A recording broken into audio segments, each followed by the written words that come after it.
The wood screams before it snaps. That is the sound of a ship dying. You are standing on the bridge of your vessel, and the ice has surrounded you. It is not just outside, it is pressing against the hull with the weight of a continent. The temperature is dropping. The dark is closing in. You can hear the panic rising in the throats of the men below deck. They are looking at the cracks in the beams, but more importantly, they are looking at you. This is the nightmare scenario. It is the moment when the plan fails. The map is useless. The destination you promised is no longer reachable. In the modern world, the ice looks different. It looks like a bankruptcy letter on your desk. It looks like a diagnosis that changes your timeline. It looks like the silence of a house after your family has left. The pressure is the same. The crushing weight is the same. And the question in the eyes of the people around you is the same. They want to know if they are going to survive. Most men believe leadership is about glory. They think it is about standing on the prow of the ship, pointing at the horizon and promising gold and victory. That is easy. Anyone can lead when the sun is shining and the wind is at your back. That is not leadership. That is tourism. True leadership is born in the dark. It happens when the ship is gone. It happens when hope has left the building. Consider the man on the ice. He watches his ship, the vessel that was supposed to carry them to fame, disappear beneath the frozen water. He is thousands of miles from civilization. He has no radio. He has no way to call for help. He has 27 men standing on a floating sheet of ice, cold, wet, and terrified. By all logic, they are dead men. The mission to cross the continent is over. The mission now is simply to endure. He does not give a speech about miracles. He does not lie to them about a rescue fleet that is not coming. He gathers them in the center of the flow. He looks them in the eye. He speaks quietly. He tells them that the ship is gone, but their duty remains. He establishes a routine. He sets a time for waking up. He sets a time for eating. He assigns roles. He replaces the chaos of the unknown with the structure of the known. He tells them, "We live by order now. This is the lesson you must burn into your mind. Calm is not a mood. Calm is not a personality trait that you are born with. Calm is a decision. It is a strategic weapon. When the world descends into chaos, the most valuable currency is not intelligence or strength. It is emotional stability. The nervous system of the leader dictates the nervous system of the group. If you tremble, they panic. If you scream, they riot. But if you stand still, if you breathe with a slow rhythm, they will find their footing. You are the thermostat of the room. This is a heavy burden. It means you forfeit the luxury of despair. You are no longer allowed to vent your fear to those you lead. You must process it alone, in the dark, so that when you step into the light, you are a solid object. You become the anchor. The men on the ice did not survive because they had hope. Hope is passive. Hope waits for the weather to change. They survived because they had discipline. They survived because their leader gave them a task for the next hour, and then the next. The modern world rewards the loud. It rewards the hysterical. It tells you that if you are not emotional, you are not authentic. This is a lie that keeps you weak. In a crisis, emotion is noise. It blinds you to the few options you have left. When the crisis hits your life, you must become cold. Not cold in your heart, but cold in your mind. You must strip away the drama until only the mechanics of survival remain. How do you execute this protocol? You do not need an expedition. You need a shift in how you process reality. It starts with how you speak the truth. When the ice crushes your plans, you must name the reality without the apocalypse attached to it. Do not say, "My life is over." Do not say, "I am ruined."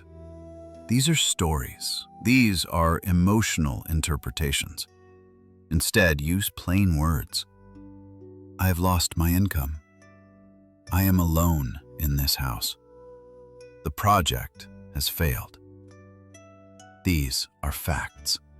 Facts can be managed. Stories will drown you. You must strip the adjectives from your situation. A leader looks at the wreckage and sees data. A victim looks at the wreckage and sees tragedy. You must choose to be the observer of data. Once you have named the reality, you must shrink your timeline. When you are lost in the dark, looking for the exit 5 years from now is impossible. It induces paralysis. You cannot see the horizon, so stop looking for it. Bring your vision in close. Can you survive the next 12 hours? Yes. Can you execute 3 tasks before the sun goes down? Yes. This is the secret of the long march. You do not walk 1,000 miles. You walk 1 mile 1,000 times. You focus entirely on the immediate execution of duty. You wash the plate. You write the email. You do the push-ups. You secure the perimeter. You create a microcosm of order in a universe of entropy. This order saves your mind. It gives you a rail to hold on to when the vertigo sets in. You need a daily muster. In the military and on the expedition, the day begins with inspection. In your life, you must inspect yourself. Every morning, take 10 minutes. Stand in silence. Review your resources. What do you have? What do you need to do today? Identify the single most critical action that moves you forward. This is not a to-do list of 20 items. It is one absolute priority. During this muster, you must police your internal language. There is a voice in your head that wants to use doom language. It wants to whisper that it is hopeless. It wants to tell you to lie down in the snow and sleep. You must catch this voice. You must silence it with the authority of a commander. Replace, "I can't do this," with, "What is the next step?" Replace, "Why is this happening?" with, "How do I use this?"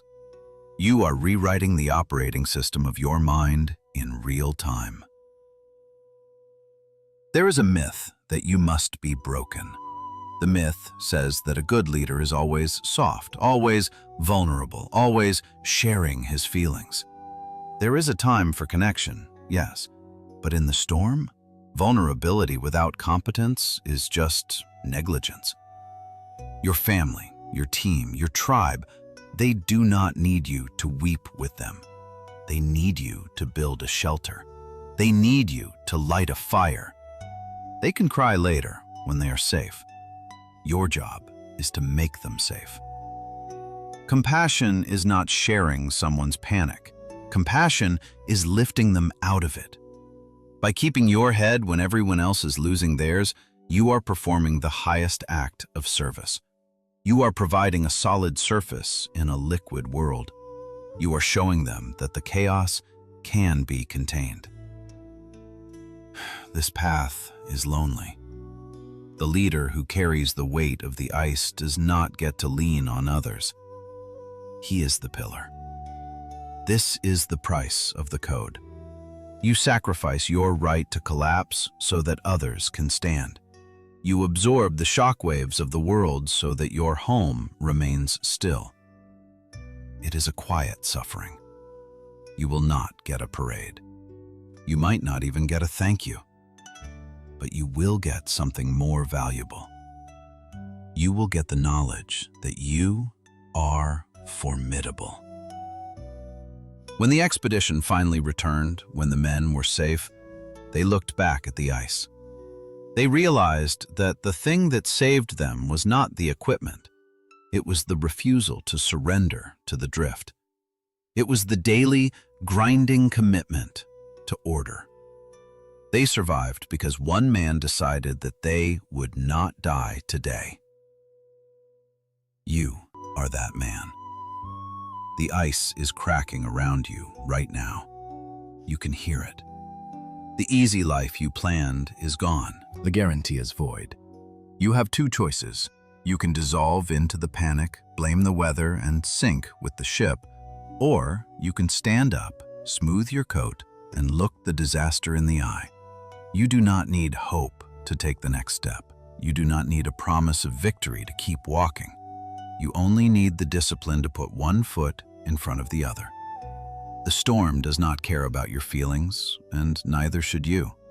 The only question is, will you be the one who waits for the rescue that never comes, or will you be the one who builds the road home out of the ice itself? The ship is gone. The order begins now.